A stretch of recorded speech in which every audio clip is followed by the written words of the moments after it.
Mona wa Motswana Tsegofatso, guys, in the Fatso in Tsegofatso. I'm back. Welcome back to my YouTube channel. It is the Hustlers of Mzanzi with Facto. Mzanzi nights, Bonana guys, in we are here. We have arrived. Kempton Park and you know, he takes wood, pallets, recycled materials, and he turns them into beautiful furniture. All right, hello Zachariah. How are you, Mr. Faso? I'm alright, my guy. I can't complain much. Are you good? I'm good, 100%. How's the day so far? I'll put everything into God's hands. Into God's hands. So we're going to run Zachariah we're taking hand in hand. We go hand in hand. That's true. So out of curiosity, what does Zachariah mean? Perhaps I never got to study more about my name. Zachariah. But I just know that it's in the Bible. Oh my goodness. It's in the Bible. Zach, Hello once again. I am Zachariah Pholoba, age 25, from Botswana. Grew up from Botswana, came this side for schooling. I heard stories for crime rate in Botswana, like it's very, very, very low. Like one safe, man. True that. We ruled by military, not showing that we are ruled by military. Oh, okay. Well, guys, since this is not a political show, let's drop the politics and bring it back.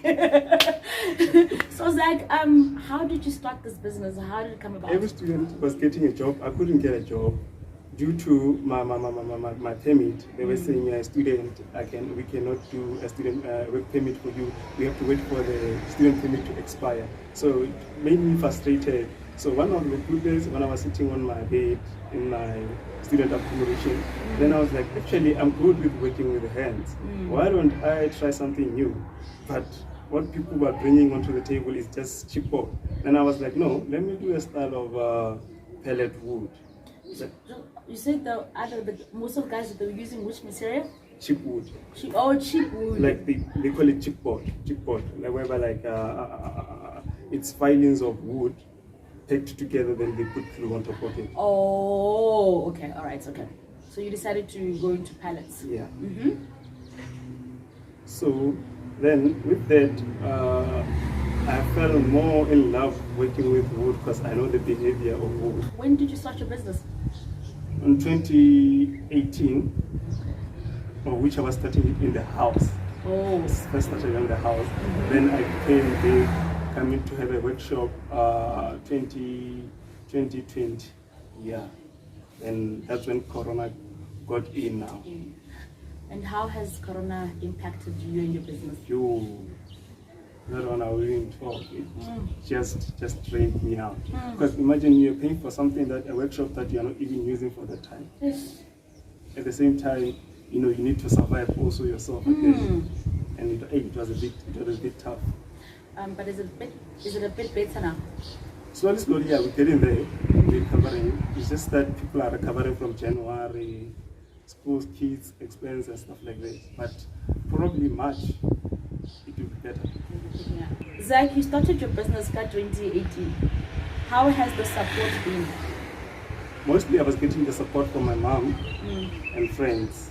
So yeah, it was a bit tough wherever you get frustrated whenever there's no clients coming in and you think of quitting sometimes and all that frustration about am I really doing the right thing? Maybe I'm not bringing the standard that the customers they want. So at least that was bringing more hunger to me because I was fighting every day to at least perfect my skills up until I saw I got what can I say? I got a platform in the media. Which platform was that? Facebook. Business. Yeah. It's basically successful based on the clientele that you are bringing. True. Is your clientele stable? How do you build your database? Normally what I do, I always give a client the platform first to tell me whatever he's thinking on his mind. Then I can get to build whatever he's inquiring me to. So just like at the moment, they'll think that I'm moving more faster. It's tables for kids. Oh, really? Yeah, I was used to have a student table. Then I was like, okay, fine, no, I can do that for you. I did it. Then when I finished doing it, then I posted it on Facebook.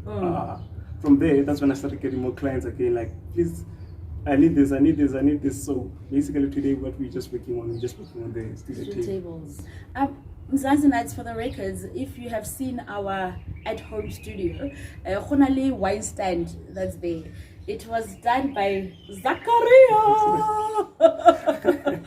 And you just say after, because I actually got it from Facebook, and then I reached out to the initial person, and the person was like, "Oh, look at deposit or something, like depositor in, we have not seen each other." So I was not sure about that, and I reached out for a carpenter on Facebook, and I got Zach.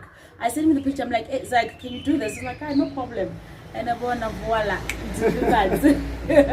And you also got more leads because half the time you post that people are like, "No, I want. True. And actually, it's the one that made me. Actually, you're my first client on one, right? And then.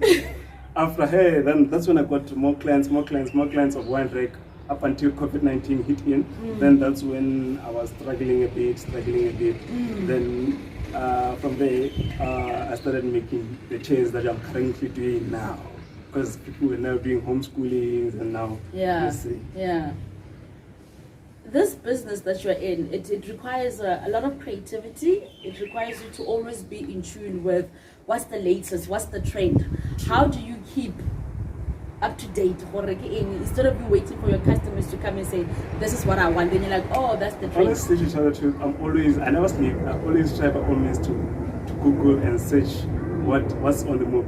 Normally, I like using this website called Pinterest. That's where I mostly get to see more ideas and then just modify it just there and there. That's it. The road to entrepreneurship, it's one that's not easy. I mean, if you don't hustle, you're not gonna eat. Unlike somebody over a month end, whether I was there, I was not there, I was productive, you know? True. How has that impacted your life? Honestly, being an entrepreneur is a very lonely road. It wants someone who's very dedicated, like it's going. Because remember, people are always talking, and they'll never stop talking. So the moment you quit and say, "No, I'm going home," then the people will be like, "No, what was he doing?" I hope I let you. You see, and it's a so you always have to try by all means. Like whenever you're doing a business, go for something that it really burns within you. There's no need of me to go. For example, I know that I'm not a builder, then I'm trying to go be a builder. Obviously, along the way, I'm gonna quit because it's not something that it's within me. So with wood, it's something it's within me. Whenever I'm sleeping, I just feel like, no, you know what? I need to, tomorrow morning when I wake up, I need to go do that thing. I need to go. So like to a point where like I found myself like not eating for like let's say for example, I mostly forget my lunches to take my lunch, looking at the fact that I should just complete it. I should just complete it. So wow. Yeah.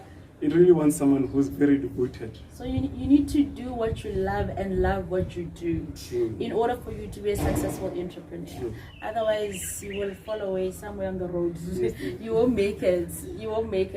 And how has that impacted your relations? You know, if Mama Sakaya Ukona, because now you don't have that stable stream of income that's again every month. Yeah, it's a bit of a challenge. Like, you know, women are people who really want finances and so today I can hit a jackpot. Okay, if I can make 15K, not that I'm making 15K. Like tomorrow I can sit like for 5 days without even a cent coming in. At the end of the day, I need to pay rent. But at the same time, she needs something also. You see, it's a bit of a challenge. She will be like giving me pressure. Okay, so that means you're eating money with the boys out there. Life is a journey. Life is a journey. Where do you see your business maybe in the next 5 years or so? When I started this business, I wanted it to be at a point where like I no longer manufacture the things are assembled in China. That's my biggest dream. You no longer manufacture the things. Yeah, I want them to be manufactured in China. Like having an assembly plant in China. Right now you are making the stuff here. True. Okay.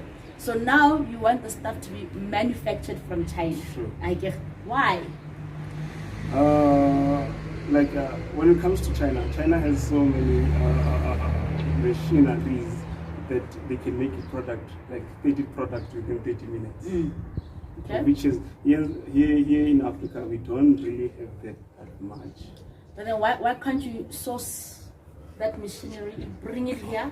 You have True. your own manufacturing hub. True, it's gonna come to that point. It's just that I'm thinking in a bigger picture.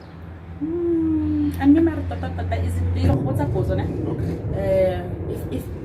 Okay, first, what is your understanding of support local? It's like I support the violence almost The things, ideally, the things should be produced in South Africa, because if you're producing them, even if you're starting today as one man, but along the line, employees, therefore creating employment, right? So now you are saying you want to manufacture your stuff to be assembled in China. Why not start to have the vision where you want to create what China has here for your business? Honestly, I never looked at it at that eye. You see, I was just looking at a bigger picture. If I can have it assembled there, then I just know that I have employees that will be just there to come and assemble it on the workshop. Then it will be much lesser work for them. Okay, well, now this is something to think about for it. And going back to the hashtag support local initiative, creating employment in our country, making the economy better. Zachariah, like this is the product of your work. Yeah. To do a bench like this, how long does it take? It took me 3 days. 3 days. To perfect it. And then material with a guy. It's also in the local people. Wait. Like there's a guy who delivers for me pallet. Then I just strip it apart. Oh. So this is like a pallet. Pallet. Oh, I'll show you when it's not yet done anything, then the finished product when it's done. Because I was about to ask, is this the finished product or this is something in the making? It's a finished product. This is a finished product. And then you've got tables. Made out of tiles. Made out of tile. It's a tile. Hey! Wow! So you really take recycled material and facelift. Voila. Even tires, I do work with tires. Is it okay if I come and I bring you some recycled material? You can. That I really love it. Actually, I won't be spending now. Yeah, I mean, that's a nice initiative. Maybe you should drive it with your customers to say, well, okay, if you do have things that you don't want to use, such as 1, 2, 3, 4, 5, please feel free to come and throw it. Come and throw it on my. Drop it on my stoop. Your tables are your biggest sellers, right? True. Have you done any collaborations with maybe local places? Yeah, true. I made there's a bar called Genesis Bar. So actually, these tables that you're sitting on, they're actually for a client. Most of the products you see here are for clients. They're all on the move. Nice one. So yeah. It's stable. Yes. You laugh when you go to the bank. Zach, just to wrap it up,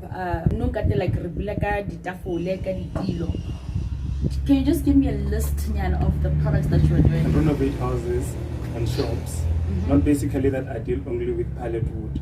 Also cheap board wood. I can work with it. It's just that I don't really like it that much. I prefer pallet.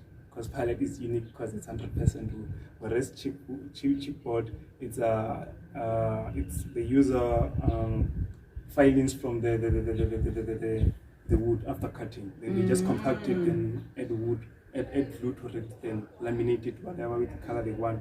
You can put white, any color that you want. So basically, anything that has to do with carpentry, you can do it. I can do it. Oh. And Tata Zachariah, Bona has been amazing. and you take us through what you do with wood.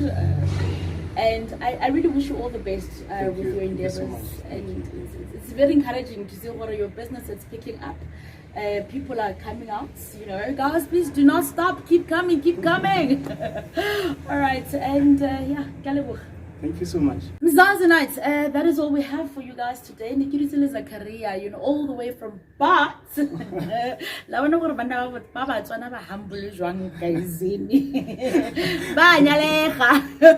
All right, beautiful people, please remember, guys, to subscribe, to like, to comment, and to share. Bye.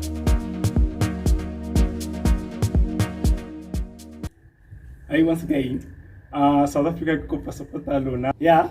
Lega halem pata lega mpana mo number nya 071 722 0397 or Facebook Zachariah Pholoba. So I do anything that deals with wood, starting from pellet wood, cheap wood materials. I can come and install for you. Kitchenwares, wardrobes, anything that comes to your head. Even if you have any design, you can send it to my email or Facebook account. Then I can do it for you. Thank you so much.